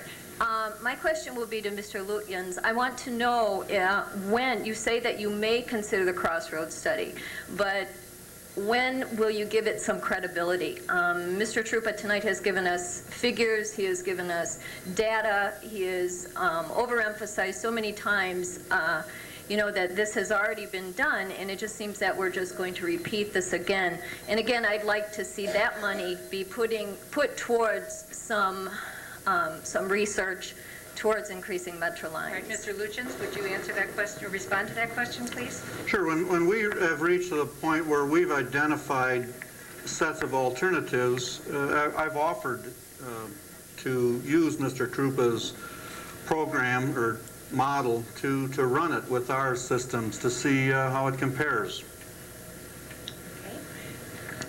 Okay. Yeah. Well, that's the first time I've heard that offer tonight, but it still is an offer that we'd be interested in discussing. What I am concerned about is only that, I mean, we have made other offers in the last 8 months since the inception of this study, roughly, to get more involved. We've tried to become a part of the transportation, the technical advisory group that the study has impaneled. We have made many efforts to express our point of view as part of the Lake County Transportation Improvement Project. But so far we really haven't received any sort of welcoming response. This, of course, happened before Dave got there, and I don't mean that, and I certainly hope that may mark a change in regime. What I do know is that in I believe it was May, we asked if we could become part of this technical advisory group, and we just got our response back. I'm sorry, it was early June. We just got our response back about a week ago, and it was a form letter telling us what the transportation project wants to do. Well, we already know what it wants to do, but we'd really like to know how we could get more involved. Sounds like you have an entree. Next question. Yes, thank you. My name is Martha Marks. I'm a Lake County Board member from River Woods. My question, actually, I would love to ask a series of short questions of Mr. Lutyens. I think in fairness, we have many people lined up and about 20 minutes left for questions, so I'll lump them all together then. Mr. Lutyens, you've said that you're not a member, you're not here representing the Tollway Authority, nor are you representing IDOT, and I understand that you're representing the Lake County Transportation Improvement Project. And we've talked a lot about the tollway, so I don't want to talk about the tollway. I'd like to talk about the process by which that decision and this study will be made. And I'd like to focus on one particular aspect of that, which is the hiring or the involvement of the public relations firm, Hill & Knowlton, in that operation. What is your question? Well, I'm trying to get to it. Well, you need... Okay, I'm trying to get to it. Are you familiar, are you aware of the long involvement of the organization Hill & Knowlton in such things as the Tobacco Institute, the various things? I believe that the state of Illinois is currently suing Hill & Knowlton. I have a wonderful book which I'd love to show people called... I think we have your question. You have Okay, the well, question. I get The the question I is... think we have the question. The question is, if your survey, your study, is being brainstormed or driven by the company Hill & Knowlton, which has a long history of frankly, irreputable dealings with the American public, what evidence do we have that this study will have any credibility whatsoever? Well, number one, Hill & Knowlton is not involved in the engineering of the study and the analysis that will be made. Secondly, the Hill & Knowlton people that are working with us on the project were nowhere near this firm when they were working on those types of things. It's a completely different set of people that we're working with. And thirdly, what they're helping us with is things like this meeting tonight. It's part of our communications. That's their big role with us. It's not setting any policy. It's not determining what the appropriate solution is going to be. That's all going to be done by our staff and the other consultants. They're communications people, and they're helping us with that thing. They're helping us set up meetings where we can get out and talk to the people. Steve, who was with me here tonight, ran the machine. I'm not a high-tech person. We would have been in a big trouble if I'd had to run it myself. And so they're helping us with things like that. Okay, thank you. Can I? Yeah, okay. Yeah. As far as Hill & Knowlton goes, I'm not out to vilify Hill & Knowlton. Someone suggests that they can do that just fine themselves. But no, seriously, a public relations firm is generally hired. Well, they're hired for a number of reasons. One, to communicate with the public, but normally they represent the interest of their client. In this case, their client is the Illinois State Toll Highway Authority, which does one thing: it builds tollways. It also has adamantly and repeatedly and unwaveringly expressed its support for the construction of Route 53. It's a reasonable proposition, then, that Hill & Knowlton and the money spent on this public relations firm is being spent to influence public opinion to support the construction of 53. It becomes more than a reasonable proposition. It becomes actual fact when you get a hold of Hill & Knowlton's report that they provided, or strategic plan that they provided to the Illinois State Toll Highway Authority, detailing how they're going to use the Transportation Improvement Project to convince people that Route 53 is beneficial for Lake County. This is why we continue to have concerns about the credibility of the study. The copy is available for anyone who wants to review it. I have additional copies back at the office. Thank you. Next, did either of you want to respond to that? Okay. Just that it's obvious I need help with our technology. Maybe the county can afford to get us a PR firm. Next question. Hi, my name is Chris Stride, and I live in Lake Bluff. We've talked a lot about north-south improvement, and other than Lake Cook Road and the discussion of Route 22, particularly in the northern and central part of Lake County, what discussion is there about east-west road improvement for traffic flow? That's my first question. And as an alternative... You have one question. Well, it's a two-parter. Stack them together because it's only 90 seconds. Okay, all right. I'll catch you after the program. Thanks. Okay, we'll start with Mr. Buehler and work our way down. East, west, north, south, they're all the same. The congestion is on every direction you can imagine, northwest, east, west. It's all where people want to go. There's limited options as far as our transportation system to build what would be called new links. You know, if there's not a road there now, could you put one in? And with all the development in the county, there's very few places that can be seriously considered anymore. There's not going to be a whole lot of them. So east-west, you're pretty much stuck with what you got, I think. Can we improve those routes, or can't we? Anybody else want to respond to that question? No, just to amplify the last thing Marty said, which is, I mean, the question also becomes, can we improve the routes that we already have, and what will that do to alleviate traffic congestion? And the evidence is that it will do good. It will relieve some traffic congestion. So now the question is, how do we do it? How do we improve the existing east-west roads? We provided some of those answers. The time has come for the state officials who are responsible for doing this to free up the resources, because the resources exist. I'll try to go quickly. My question's for Mr. Buehler. While we're waiting for all these long-range studies to determine what's best to do, why can't Lake County fix the man-made engineering disasters for traffic? I try to sit through many lights where, okay, everybody's lined up trying to go southbound, and northbound gets to go first and longest. Okay, question is... There's a lot of man-made disaster on the road. All right, I think that you... If I can interpret your question, it's can we do better at making our existing traffic signalized intersections operate better? Without better. And we are trying to do that.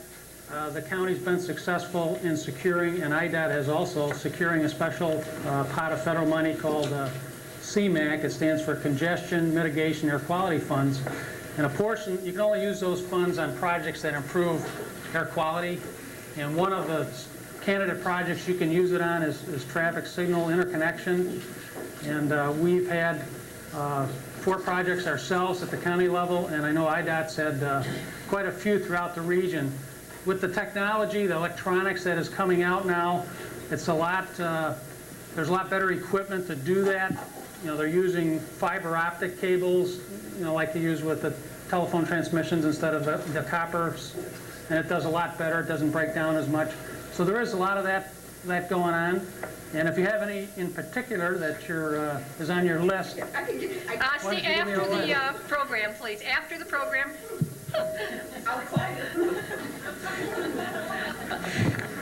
Does anybody else wanted to respond to that, or can we move on to the next question? Next question. Next question. Yes. My question is for Mr. Buehler. My name is Bill Holloman. I'm president of Illinois Citizen Action. Most of us would like to be able to see transportation and other things in Lake County work so that we can fill in the areas of the county that already have infrastructure in place. That includes, of course, Waukegan, North Chicago, Zion, and the communities along the lake shore. Now, many years ago, this was addressed because one of the problems is getting to these communities, and so tens of millions of dollars are spent to build what was called the Amstutz Expressway. I'm wondering if any of the plans that are being considered will involve recouping the $100 million loss at this point that is involved in the building of that.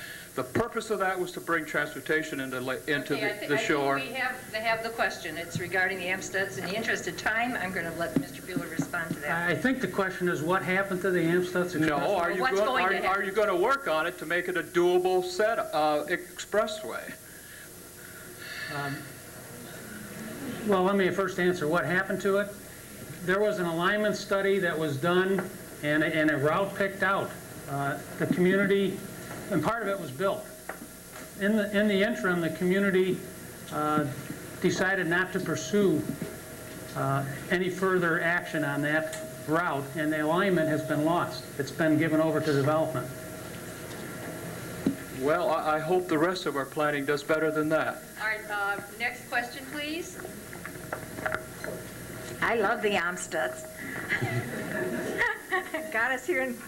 Anyhow, I'm Shirley Goldman from Waukegan. Marty Buehler mentioned wetland banks. Are we guaranteed that the wetland mitigation banks created by highway engineers are as good as the wetland banks created by nature? Okay, who would like to answer that? I'll be happy to. All right, Mr. Buehler? First of all, the wetland banks aren't created by highway engineers. They're created by the wetland scientists, the ones that we're involved in. We purchased into Don Hayes Bank up in Wadsworth, which is an international famous bank. And we're also working with the Forest Preserve District at the Thunderhawk Golf Course, which is run by their staff, and they say that they can do it. Now, keep in mind that our impacts on wetlands are rather minor. We have existing roads, there's wetlands adjacent to them, there are some filling that go on to improve those transportation systems. That's part of the negative side of improving the existing transportation system. There are impacts to doing that, and we feel that it's better to mitigate those impacts in a bank where it's a much bigger area, you get economies of scale and more environmental functions out of it than trying to do a little bit of work on site. So I hope I've answered your questions. Okay, anybody else want to respond to that? I'd certainly like to add to that the jury is still out on wetland banking and its effectiveness to replicate what nature does on its own. And certainly, when a natural wetland is lost, it's not replaced. And I think we should focus our energies on preserving the wetlands of Lake County to the greatest extent, and not put too much faith in wetland banking. It's a very new science, and the jury is still out on it. Mr. Lutyens, did you want to comment on that? Well, it's early in this project to talk about wetlands and what the impacts would be, but the general policy is to avoid wetlands. You start doing that. You start with avoidance. If for some reason that's not practical, then you go to minimizing, and then lastly you go to mitigating. And so when it gets to the point where we know about wetland impacts on this project, then we'll talk a little bit more about that. But we'll start out, if indeed we get to that point where we're actually designing something, our first goal will be to avoid any wetlands. Mr. Truppa, did you want to comment on that question? I'll just amplify what Rob said. And it is obviously, in as much as 53 goes, because we've heard this for the last 5 years, that the policy is to avoid, then minimize. And that, certainly if 53 is going to be built, that would be the policy. Obviously, the best policy, if your objective is to avoid, is not to build. And I would say that's the easiest way to avoid the wetlands. Okay, next question. My name is Jennifer Johnson. I represent the village of Long Grove. This question is for each of the panelists. I'd like to know if there are any land use organizations or environmental groups, watchdog groups, and citizens organized for the environment, local planners, those types of people, represented on the Transportation Improvement Project or included in the technical advisory group. If so, I'd like to know who they are. Okay, maybe we'll start with you, Mr. Buehler, and work our way, unless somebody else wants to answer that first, we'll go down the line. I think that's a question for the Lake County Transportation Improvement Project, which Dave is representing. You're right, it is a question for me, and I don't know the answer. But I'll find out. All right.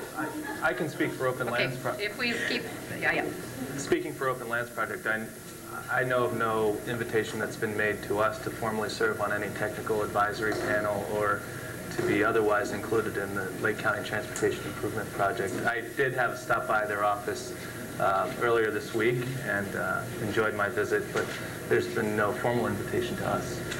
There's certainly, at the technical advisory groups, the next one that's coming up is probably mid-October, and we have a pretty full, we try to limit those meetings to a certain length, and we try to limit them to 2 hours, which is the length of the meeting tonight, and you know that it's getting pretty long. So probably it wouldn't be possible at that time, but we certainly would, the next one is in December, and let's talk about, some presentations to the technical advisory group then. Let's see what we can do. We're certainly not adverse to hearing the different viewpoints. As I said before, that's what we're about. Okay. Anybody else want to respond? Just briefly, it's heartening to hear that.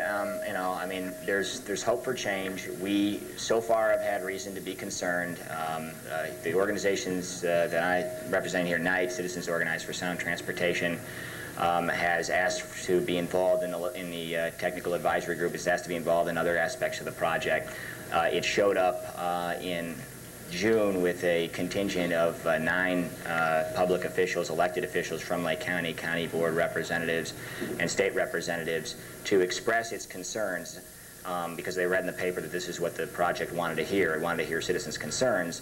It expressed its concerns, it delivered petitions, and the next day it read in the paper that the Lake County Transportation Improvement Project officials were calling these groups extremist and mischaracterizing their position. Again, Dave wasn't there then. There's hope for change, but there's also cause for concern. Okay. We are going to have a chance for each of you to have a closing statement, so if you want to go back to that question. We're starting to run close on time here. Next question. Yes, my name is Susan Garrett, and I would like to know who is addressing the gridlock and traffic congestion on highways 22, 60, and 176, and what specifically, what plans are in place to relieve some of that traffic congestion? I think we'll start with Mr. Buehler on that.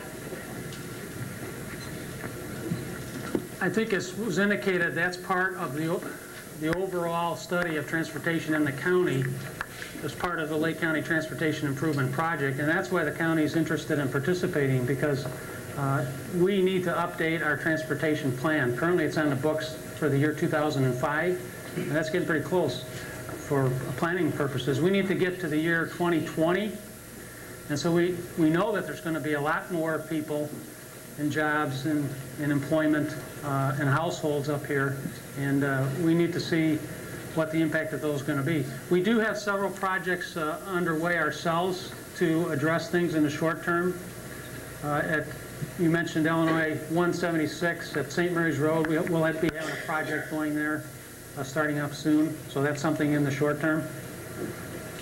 Does anyone else want to respond to that? We have approximately 6 minutes left for questions and answers. Some of those routes are in, as I said earlier, I'm not a spokesman for IDOT tonight, but I do know that some of those routes are going to be improved. I know that Route 22 is. I'm especially interested in that one because right now while I'm on this job, I'm residing in Lake Zurich, and I use Route 22, and I can't get out in the morning because the traffic is backed up so much. So I know what you're talking about on Route 22. And they do plan on making improvements to that. And those improvements will be done regardless of what we're talking about tonight. Okay, we have time for one more question, and I'm sorry to say that will then be time for closing statements. Yes, my name is Carol Calabresa, and my question is to David. After 8 months of study here in the county, have you reached any determinations yet?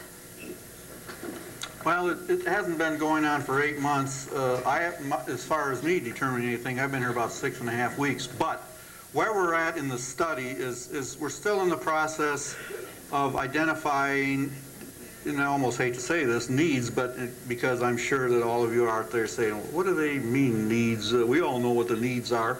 But you still have to look at those and identify specifically where they are, because as you develop sets of alternatives, you want to make sure that you can accommodate as many of those needs as possible. So you have to, say, quantify them or look at exactly where the worst ones are so you can prioritize. When are we going to hear about these findings? Well, the next technical advisory group meeting is in, I don't have a specific date. We did have a specific date, but it got changed, so I don't have a specific date right now, but it's going to be sometime in mid-October, and we're going to talk about some of those issues then, the deficiencies and so forth. There will... County board member, will I be privy to some of these findings soon? You came to the county board committee, and I'm just wondering if we're going to get some of that information. I mean, that was early in the spring when you did focus groups with Ms. Calabrese, I wonder if you might be able to, I mean, if you want to give a very brief answer to that, perhaps you could talk directly with him afterwards so that we have time for other respondents. Well, we want the county board to have that information, and we'll work with you as soon as we have it kind of tabulated. That's what we're in the process of doing right now, but you're certainly welcome to have that information, as is everyone.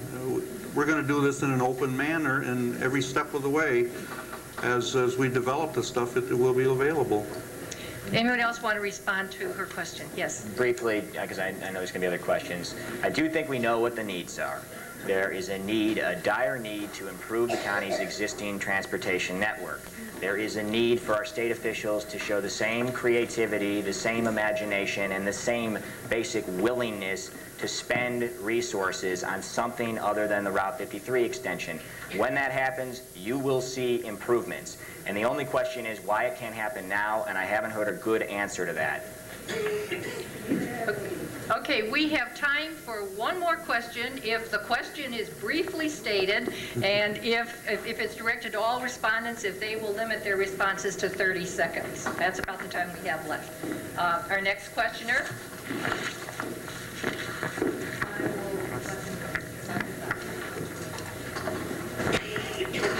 She was actually ahead of me, but I have a point here. I had a neighbor. Well, I'm with this lady here. One of my best friends died of cancer, and he happened to live right on 22. And Marty, you said that, or was it David? You live off of 22. Needs to be a quick question, or we're anyway. When this is going to cross, this is affecting her greatly. The last couple of 3 years, they wanted to sell their property. He died after a couple of years with this disease. There are thousands of people along this route. If you guys don't get on the ball and find out whether you're going to build this thing or not, I'm asking you, when will you get done with the study? Can we get any kind of a time? 2 years, 3 years, 5 years, 6 years? Could it be built in 10 years, or is it ever going to be built? All right, that's a question, and I assume you're talking to directing it to Mr. Lutyens? Or to Mr. Buehler, too. Go ahead. The Lake County Transportation Improvement Project is dealing with a lot of issues. And Route 22 is what we call part of our baseline scenario, where these are projects that are going to be built regardless, and everything is analyzed on that basis. I can't tell you the exact timing of when Route 22 is going to be built. I think a lot of the work has been done on it. It's a matter of funding at this point. Okay, all right. Does anyone else, we've got about 30 seconds left for response. I don't mean to be dictatorial, but we're on it. Well, maybe I misunderstood. He's talking about if the decision is made to build 53, when would that be built? Is that your question? If that's the question, number one, if the decision was made, the process that we're going through is such that it would probably be in the neighborhood of 6 to 8 years if everything went smoothly. Anyone a quick 30-second response to that? Okay, if not, then we will now move on to the next phase, which are 2-minute closing statements by each of the panelists. And we will, I think, begin in reverse order and start down at this end and work our way down the alphabet. Should I stay here? Yeah, I think it's okay. Hopefully I can be succinct in closing, especially since I only have 2 minutes. It's unnatural for me. But I think the point I really want to drive home, inculcate into the kind of collective consciousness here tonight is we've talked a great deal about how things are going to get worse. We've heard a lot of prophecies of woe. And we also heard some concern about all the harping on Route 53. I think it's important that the fundamental message doesn't get lost here. There is a possibility for improvement.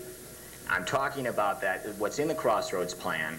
It represents an improvement. It represents things we can do that work. It represents things that we can fund. So this really should become a discussion about why we can't start right now doing the things that we know work. I would prefer not to harp on the Route 53 extension myself. After 5 years of having to deal with educating people about the hazards of building it, particularly the fact that it doesn't work and it's going to run a massive deficit, I prefer to start talking about some other things too. And I'm looking forward to the day when the state will start talking about some other things so that I don't have to talk about the hazards of building Route 53. The bottom line is there are improvements that can work, that can take care of traffic congestion, that we can fund. Spending $1.2 billion on Route 53, running a deficit of $55 million a year for 25 years to build Route 53, attracting 60,000 more people to the county when Route 53 is built, making the environmental problem, the encroachment on the environment worse after Route 53 is built, is not the right option. The right option is to do things that curtail the impact that population growth has on the county's environment, on its natural resources, the things that attract people here in the first place, and things that curb traffic congestion itself are the things we need to do. And fortunately, we do know what the solutions are that can head us in the right direction to achieve both of those objectives. That is simply improving the existing roads, the roads that we ride on today, increasing existing transit services. It will cost less and it will be more effective. And the time has come to start working on it.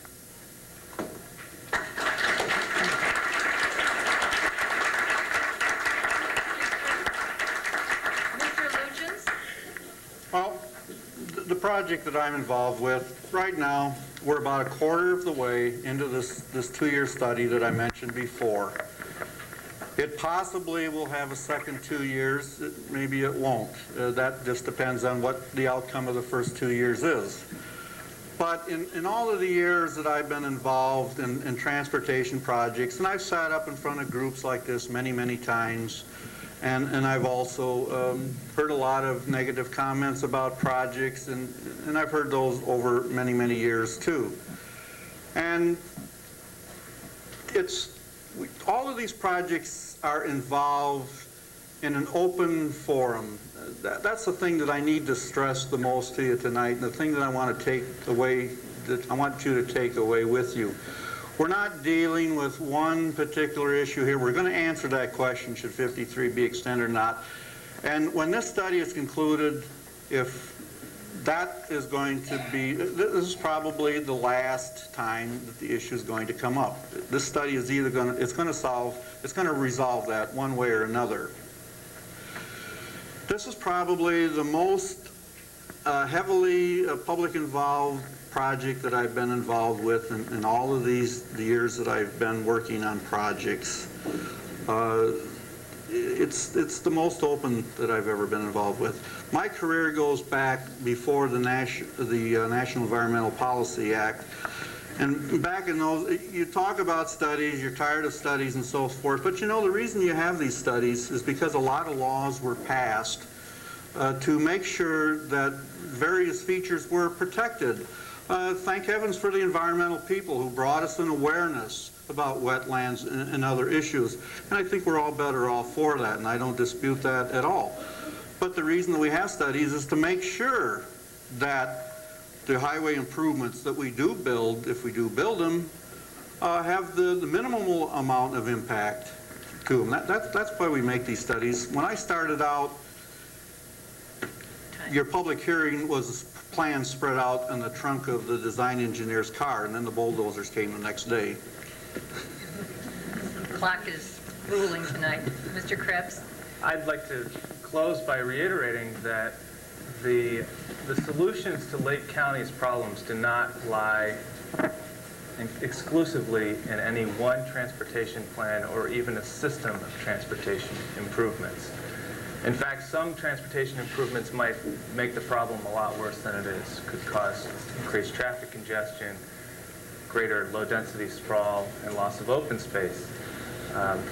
Openlands project is committed to pursuing greater acquisition funds for public open space in Lake County and throughout the region to change the effect of regional growth patterns on our region and in Lake County, to pursue an active strategy to protect the region's farmland, and to pursue land use policies that reduce the impediments to mixed use and compact development. And finally, in terms of transportation options available to Lake County, I continue to caution the group to look at transportation improvements that not only meet the traffic congestion problems, but also look forward and make sure that these traffic congestion problems aren't improved at the expense of creating new traffic nightmares. Okay, Mr. Buehler. I think it's been an enjoyable debate. I really enjoy debates where transportation is a hot topic because I've been in this business for 24 years, and a lot of the years it's not a hot topic and it's not as enjoyable or exciting. We live in an exciting time. As I mentioned in my presentation, that the transportation system is currently in a state of stress, and it's a factor in our future quality of life in this county. Those things are important. It's interrelated to a lot of issues. This is the most complex issue that most people ever come in contact with in their lives. And now is the time to address it. We have put this publication out here. It's our executive summary of our transportation improvement program, what we're doing in the next 5 years. There's a lot of good information in there on transportation. If you didn't get a copy, come on up and we'll mail you one. But the words are connecting people, lifestyles, and the economy. And that's what we're all about.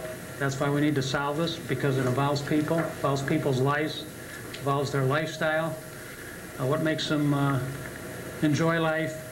And basically, it's their job, too. What you can do in your job revolves around the transportation system, how well it works for you. And so I've enjoyed being here. Thank you. On behalf of the League of Women Voters of Lake County, I would like to express our thanks to our panelists and to the League's Transportation Committee and its chairman, Mary Matthews, who planned this evening's forum, and to our audience for their participation and their thoughtful questions. Thanks also to Lake Forest Cable TV for cablecasting this program. Thank you all. Good night.